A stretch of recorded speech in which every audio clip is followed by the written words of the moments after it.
Les grandes caractéristiques de cette opération, elles sont de deux ordres. Elles sont liées à l'aspect bien sûr Covid, donc à l'organisation des soins à bord pour sécuriser et le personnel soignant et le personnel navigant.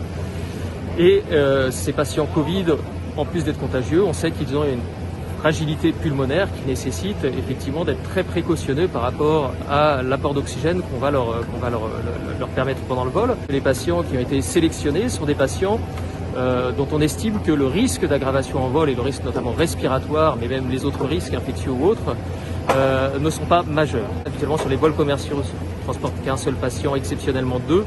Là on est sur 4 patients qui vont être transportés, ce qui nécessite un personnel paramédical et médical renforcé, c'est évidemment le cas, ce qui nécessite une énorme logistique pour tout ce qui est matériel médical, avec beaucoup plus de matériel que d'habitude, et donc toute une organisation qui relève effectivement de l'exceptionnel. Comme l'a bien précisé la directrice de l'ARS, ça répond à une nécessité.